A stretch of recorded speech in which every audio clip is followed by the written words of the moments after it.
अस्सलाम वालेकुम। मेरा नाम मोहम्मद रफ़ीक है, जरा कि तुस सारे दोस्त मैं को जान दो। ये जरा तक मैं गोल गोल दिखलैंदा पिया, ये एडम कलोनी दा आखिरी मस्जिद है। इंदे लोकेशन इच हाली तक मज़ीद अगर कलोनी अगो वधी रकबे अगो इन्हें गिद्धे तो वत हो सकते कलोनी की ज़मीन वधे अगो बे भी प्रोजेक्ट बनन, जिवें मस्जिद थी गई, हस्पताल थी गई, या बे छोटे मोटे जिवें होंदन तफरी मकामात ओ बने सन, पार्क वगैरह। मगर फ़िलहाल ये आखिरी मस्जिद है जरा तक मैं दिखला आया। ये गोल गोल तो अगो वधो देखो इन राइट लेफ्ट साइड ते सारे देहाती ज़मीन हैं जरा कि फसल काश्त थिया पे थोड़े सामने। मगर ई कॉलोनी वाले ने ज़मीन घिन के इत्थां एक पूरी कॉलोनी आबाद कराने की सोच रखी है, जरा कि देहाती काश्त वाले ज़मीनें दे किते नुकसान है, मगर जरे हाउसिंग सोसाइटियां उन्हें दे किते ज़रूर फ़ायदामंद हो सी, जरा कि वो इतना खर्चा इन्वेस्ट करके बनते पैन। सड़की बनते पैन विच फ़िलहाल साइड दे पे ये आखिरी किनारा है जरा कि तो मैं दिख लैंदा पिया। तो इन्हें दे उत्ते दे पे कुछ परिंदे भी बैठन पुरजियां थे, क्योंकि कैमरे की जूमिंग ज़रा एक कमज़ोर है। वत भी मैं कोशिश की तो साफ साफ दिखलावा। ये वे एडम कॉलोनी तो मैं एडे वजन का या एडो वीडियो बनाने का मकसद है मैं क्रिकेट खेलिया, क्रिकेट खेड के तो वापस वेंदा पिया। जुम्मे का टाइम थी पे खातिर मैं चलो वीडियो ही बना दे जुलो यूट्यूब की। तो एडम कॉलोनी वे एडम कॉलोनी का अगर तुसा कहीं दोस्त ना सुनिया था इनकी लोकेशन तो मैं पहले भी दस चुकिया, मज़ीद भी एक दफ़ा दसेंदा। चौक चुरटेक ने 1 किलोमीटर तकरीबन तौसे वाले पास यानी शुमाल वाला पासा डेरा गाजी खान शहर के तौसा रोड ते। तो अगर तुम तौसे विचों आंदे पे हो तो लेफ्ट साइड ते रोड दे थींदे, अगर तुस आंदे पे हो DG खान शहर दे विचों तो ये राइट साइड ते तुहाडे आंदे। तो मेरा दोस्त एक आ गया थोड़ी देर में इंदे नाल भी में मामूली गपशप करके वाला वो अपने तरफ मंजिल ते असां वाला अपने तरफ। तो ये कॉलोनी मज़ीद तो मैं अगो जोल दिख लैंदा कि जेरे करैना मशीना खड़े इन्हें दे अगो अहम चीज़ उड़ाई अगो जेरी खूबसूरती है, जेरी सीनरी है, जेरे प्रोजेक्ट बने पैन, जेरे मकान वगैरह उनके अगो हैं। इन्हें बैक साइड ते पिछो कॉलोनी दे फ़िलहाल हाली हाल मकान वगैरह कह नहीं बने, क्योंकि हो सकते प्लाट कुछ विके भी होवन या नहीं भी विके, अल्लाह वालम इतना मैं कोई इल्म कह नहीं दे बारे। मगर रोड बनती पी है चंगी डबल दूहें पासे तुम देखते पे हो सजे खब्बे वड्डा कारपेट रोड बने सन। तो थोड़ी देर अगो तक मैं जोल के दिख लैंदा मज़ीद तुसा देख सो।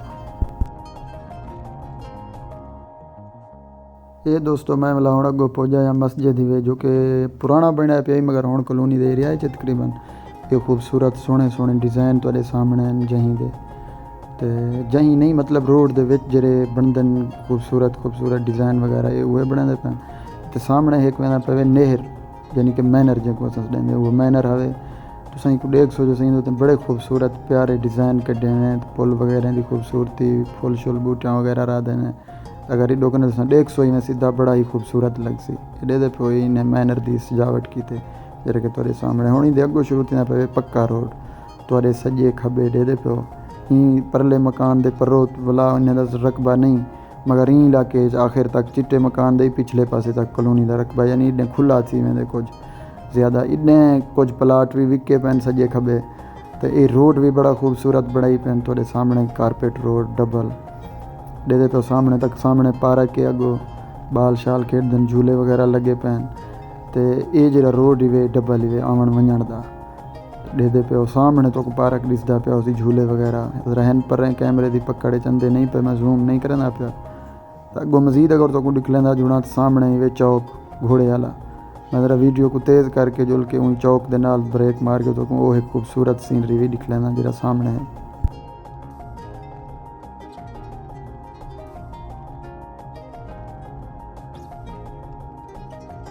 तो जी दोस्तों मैं पहुँच चुकिया इन्हें दे पहले चौक दे उत्ते जरा इन्हें दे गेट कने तुसां इंटर थी वो पहला चौक आंदे जिंदे उत्ते 4 घोड़े लगे पैन चारें पासे रोके, कोई काबे दो रोकी थी खड़े, तो कोई उभे थे, तो कोई लम्बे थे, कोई पुआ थे तेरे सामने।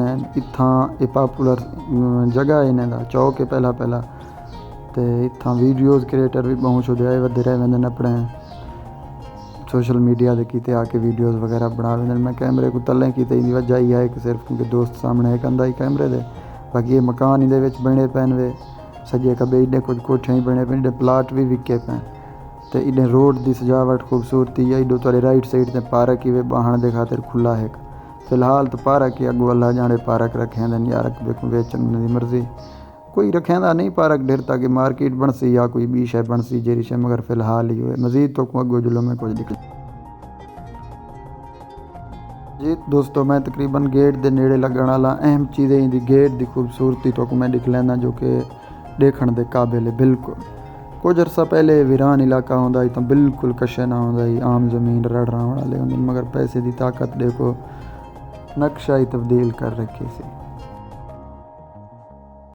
ये मैं इहदे बिल्कुल करीब थी चुका गेट दे पे तुसां पहली तुहाडे जिवें इंटर थी सो जरा पहला तुहाडे सामने घर हो सी इमारत ये खड़ी हुई थी तुहाडे खब्बे पासे मैं एडो जुलदा मैं सजे तुसां जो उडो आओ सो गेट किने तुहाडे खब्बे पासे हो सी इतना ज़रा क्लोज थी वेंदे इंदा इन जरा गेट दा करीब दाखिली इलाका यानी कि थोड़ा इयां क्लोज थी वेंदे सोड़ा थी वेंदे क्योंकि रकबा शायद नहीं वेचा पिछले डेदे पे बैठन नाल तो अगर अगो थींदे जुलूं इंदे सिक्योरिटी गार्ड भी बहु हैं गेट दे हर चौक ते यानी हर मोड़ ते सिक्योरिटी है फ़िलहाल अगो दा कोई पता कोई नहीं रखें या न रखें फ़िलहाल है पिया हाली तक ते सामने इंदा बिल्कुल तो गेट दिसदा पिया उसी टावर दे नाल जरा मोबाइल दा टावर लगा खड़े तो अगर कहीं दोस्त को है शौक ज़मीन गिनण दा इन कलोनी का विजिट कर सकते मैं इंदा मशहूरी नहीं करांदा पिया वैसे तो दसेंदा पिया फ़िलहाल जरा है ना सेफ लगता पे तो इंदे गेट दे पियो जी इंदा दाखिली एरिया है उनको एक सजावट दी थी पैन बहुत ज़्यादा मगर गेट को देख के तुसां जरा है ना ये न थी वा इम्प्रेस बिल्कुल मैं तो कहना तुसां अंदर चक्कर ज़रूर मरे अगर तो अंदर वाला माहौल निज़ाम इंदे जरे फैसिलिटी सहूलियात हैं वो तो पसंद आवें तो वाल घिन गिनो क्योंकि तुहाडा अगो मैं को लगदे इंदे विच ज़मीन महंगे थी वण दा चांस इंदा गेट ही वे दाखिली एरिया ही वे तो मैं हुण मुड़दा पिया वे एडे सजे मैडम सफ़र गए वे मुक्त वीडियो तक किवें लगे अपना राय कमेंट करके ज़रूर ॾिसो अल्लाह निगहबान अल्लाह हाफ़िज़।